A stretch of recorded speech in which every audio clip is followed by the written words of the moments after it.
แต่ว่าบิลลี่ก็ยังบ่แน่ใจว่าเพิ่นนี่เป็นโรคหยังเนาะพี่น้องเนาะแต่ว่าปัจจุบันเนี่ยอยู่เฮือนนี่ปกติได้พี่น้องเอ้ยปกติแต่คือบิลลี่เว้าว่าอาการเพิ่นเป็นแล้วเพิ่นอยากโดดเฮือนหรือว่าเพิ่นเว้าแบบเว้าเป็นคนละคนนะจากคนหนึงเป็นคนหนึงเลยน่ะอันน่ะเป็นแต่ตอนกลางคืนช่วงหลังๆนี่แต่ว่าเดี๋ยวนี้ใครแน่แล้วเดี๋ยวนี้บ่ได้เป็นบันไดแต่ช่วงที่เพิ่นเจ็บโซ่นั่นมือเพิ่นไข้นั่นเพิ่นเริ่มแบบสายตาก็เริ่มแบบสายตาแนมแบบสายตาแบบเต็มหน่วยนะพี่น้องปกติจะแนมแบบธรรมดาแล้วเพิ่นแนมแบบเต็มหน่วยแน่แบบเป็นตาย้านนะแต่ปัจจุบันเนี่ยบิลลี่ในความรู้สึกของบิลลี่ก็ยังของใจอยู่ว่าทางแม่นี่บ่สบายบ่หรือ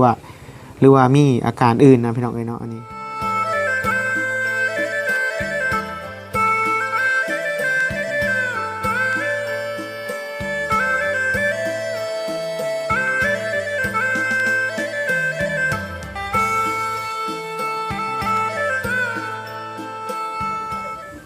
กับสบายดี FC เบิร์ดสุขุสุคนแล้วก็พลุงแม่ป้าเบิร์ดสมองสุบอนนะพี่น้องเนาะก็คือมี FC หลายคนพี่น้องเอ้ยเนาะถามว่าบิลลี่นี่ไปไสเนาะคือว่าเงียบหายไปเลยพี่น้องเอ้ยเนาะว่าบ่เห็นบิลลี่เนาะทางช่อง YouTube เนาะในเพจในหยังก็คือว่าบ่เห็นเลยนะพี่น้องแบบหายเงียบเก็บไปเลยพี่น้องเอ้ยเนาะก็คือปัจจุบันนี่พี่น้องเอ้ยทางแม่อยู่เฮือนนี่เพิ่นบ่สบายพี่น้องเอ้ยเนาะบ่สบายก็คือมือเพิ่นนี่ไข่เนาะพี่น้องไข่แล้วมันบัดนี้แหละมันแตกแล้วมันเปื่อยออกมานะพี่น้องซึ่งบิลลี่ก็บ่ฮู้ว่าเป็นน้ำสาเหตุหยังเนาะหรือว่าเป็นแบบใดพี่น้องเนาะถ้าว่า FC ที่ว่าฮู้เนาะอาการแบบนี้เป็นแบบใดหรือว่ามียาประเภทนี้ก็ซอยแนะนำไว้ได้พี่น้องเนาะเดี๋ยวบิลลี่สิขึ้นวิดีโอพี่น้องเนาะวิดีโอรูปภาพที่ว่ามือเพิ่นไข้มันอันนั้นแล้วก็เลยแบบเปื่อยนะอาการเริ่มต้นแรกๆพี่น้องเนาะก็คือเพิ่นเฮ็ดสวนผักแล้ววันนี้มือเพิ่นไข้ขึ้นพอไข้ขึ้นแล้วก็ไปหาหมอแล้วก็เพิ่นก็คันเว้าบ้านเฮาก็เนาะว่าเพิ่นตามความเชื่อเนาะบ้านเฮาเนาะผู้เฒ่าเพิ่นไปเป้านะพี่น้องแต่ว่าไปหาหมอก็ไปแต่มาบัดนี้ผัดมือเพิ่นไข้ขึ้นพี่น้องบ่ฮู้ว่าเฮากินหยังผิดบ่หรือว่าเป็นใดๆแหละแบบมันก็เลยเป็นแบบนั้นพี่น้องแบบใหญ่ขึ้นแล้วก็มือเพิ่นบวมขึ้นกลางคืนมานี่อยู่บ่ได้พี่น้องกลางคืนมานี่เพิ่นเจ็บมานะพี่น้องตอนมันไข้แต่ว่าเดี๋ยวนี้ก็เริ่มไข้แน่แต่ว่าก็ยังมีแบบน้ำสีขาวนั้นไหลออกมาในแขนเพิ่นนะพี่น้องนะซึ่งบิลลี่ก็ยังบ่ได้ไปทางใดเลยพี่น้องเพราะว่าวังหลังๆนี่ก็หายไปก็เพราะนี่แหละพี่น้องเพราะค่าเวียกแน่คนในเฮือนก็จะเพิ่นแบบบ่สบายเนาะบิลลี่ก็เลยไปใส่ก็เลยแบบบ่อยากม่วนปานใดนะพี่น้องแต่ว่าบิลลี่ก็แปลกๆ 2-3 อย่างพี่น้องเนาะก็คือเดี๋ยวบิลลี่สิเล่าเหตุการณ์ให้ฟังพี่น้องเนาะเหตุการณ์ที่ว่าทางผู้เฒ่าเพิ่นเป็นนะพี่น้องแม่เฒ่าทางนี้เฮือนน่ะก็คืออันนี้เว้าตามความเป็นจริงที่ว่าโตบิลลี่ได้เห็นมาเนาะพี่น้องก็คือได้เจอมากับตัวเองเนาะได้เจอมากับตัวเองแต่ว่าบ่ฮู้ว่าเป็นย้อนเหตุการณ์แบบใดแบบนี้บิลลี่บ่เคยเห็นจักเทื่อพี่น้องเดี๋ยวนี้ก็ยังงงๆอยู่นะพี่น้องก็คือแรกๆนะเพิ่นเจ็บเพิ่นโซ่เนาะพี่น้องเพิ่นบ่สบายแล้วเฮาพาไปหาหมอไปฉีดยาบ่ไปเข้าน้ำเกลือนั่นพี่น้องซึ่งอาการเพิ่นก็คล้ายๆแน่แต่ว่าตกกลางคืนมาแล้วเพิ่นอยากเจ็บอยากเป็นแล้วบัดนี้แล้วเพิ่นก็ไปเป่านะพี่น้องไปเป่าก็ตามความเชื่อของทางผู้เฒ่าเพิ่นนะเพิ่นบอกว่าให้ไปเป่าไปนั่นไปนี่ก็ไปเป่าพี่น้องพอไปเป่าแล้วปึ๊บก็ยังบ่ดีพี่น้องก็พากันเฮ็ดหลายวิธีทางพี่น้องเนาะแต่ว่ามีอย่างหนึ่งที่ว่าบิลลี่แปลกเพราะว่าบิลลี่พาเพิ่นมาเป่าพาแต่บางพีนนี่มาเป่าอยู่บ้านทางเขาวิทย์หอยไก่เป็นนี่พี่น้องวิทย์ทางเขาทางบ้านเบาซารีนะไปเป่าอยู่หั่นก็คือจะมีหมอที่ว่าหมอเพิ่นเป็นนั่งเทียมนะพี่น้องอันนี้ก็คือทางผู้เฒ่าเพิ่นอยากไปเองเนาะและให้บิลลี่เนี่ยเป็นคนพามาซึ่งบิลลี่ก็พาเพิ่นมาเป่าอยู่ในนั้นเนาะแต่ว่าพอตกกลางคืนมานะพี่น้องแบบเพิ่นเว้านั่นเป็นคนละคนนะอันนี้บิลลี่เว้าตามความจริงในเหตุการณ์มื้อนั้นที่ผ่านมาหลังๆนี่บ่ได้โดนในปัจจุบันนี่บิลลี่ก็ยังงงอยู่ว่าแบบคือเพิ่นเปลี่ยนเป็นคนละคนเลยนะพี่น้องหรือว่าเป็นเพิ่นเจ็บมือเจ็บแขนหลายแหละอันนั้นบ่เนาะคือไปเป้านี่อยู่ทั้งพี่เขาเจ้าเพิ่นสิว่าผีปอบเฮ็ดเนาะอันนี้เว้าตามความเชื่อเนาะความเชื่อที่ว่าเพิ่นได้เว้านะพี่น้องคือ บิลลี่เนี่ยนั่งอยู่รถแล้วเพิ่นน่ะขึ้นไปเป่าอยู่ทางเฮือนกับทางพ่อนะพี่น้องเอ้ยบิลลี่นั่งอยู่รถถ่าอยู่ตารางพ่อเพิ่นเป่าเพิ่นหยังแล้วก็บิลลี่ก็นอนถ่าบ่ได้คิดว่าสิกลับเมื่อก็ยังบ่ได้กลับจนเกือบแจ้งพี่แล้วบิลลี่ขึ้นไปเบิ่งพี่น้องเอ้ยขึ้นไปเบิ่งเห็นเพิ่นเว้าแล้วเว้าชื่อผู้นั้นผู้นี้มานะพี่น้องแล้วก็เว้าเรื่องอันน่ะหายแบบนั้นแบบนี้นะซึ่งเพิ่นเว้าน่ะบิลลี่ก็บ่เข้าใจว่าเพิ่นเว้าหยังก็ยังยืนเบิ่งอยู่ก็แปลกใจว่าเพิ่นบ่สบายเพิ่นเจ็บแขนจังได๋ไข้อีหยังเพิ่นคือเว้าแบบเว้าโททีบเลยนะพี่น้องเอ้ยซึ่งอันนี้ฮะเป็นเรื่องจริงนะพี่น้องเรื่องบ่ได้ดนนี่แหละแบบไม่ไหม้แล้วนี่พี่น้องเอ้ยวิลลี่ก็เห็นเพิ่นเว้าบัดนี้แหละมีช่วงนึงที่ว่าหมอเพิ่นเป่าเพิ่นอ้อยเพิ่นหยังน่ะเพิ่นเว้าวิลลี่ก็แนมมึงไกลๆนี่แหละแล้วเพิ่นแล่นแล้วเพิ่นอยากโดดเฮือนซึ่งเฮือนสูงๆนี่อยู่บ้านนี่พี่น้องเอ้ยวิลลี่จะตกใจกลางคืนนี่ประมาณน่าจะประมาณ 1:00 นหรือ 2:00 นกลางคืนพอบิลลี่พาเพิ่นออกมาแต่เฮือนนะออกมาแต่เพิ่นประมาณ 7:00 นแรงแล้วเพิ่นมาพี่มาเป่าอยู่พี่นะก็ดึกเติบพี่น้องเอ้ยซึ่งตอนมากับบิลลี่ก็บ่เข้าใจเพราะว่ามากับเพิ่นก็เว้าต่างๆนะเว้าแบบคือคนละคนเลยนะพี่น้องเอ้ย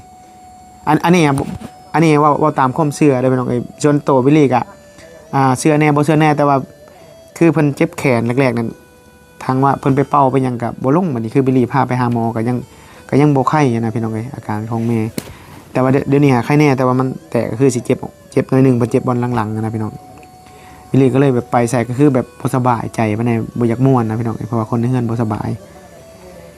บิลลี่แรกๆแล้วเห็นเพิ่นอยากโดดเฮือนแล้วบิลลี่ก็ขึ้นไปเบิ่งก็บัดนี้หมอเพิ่นเป่าเพิ่นก็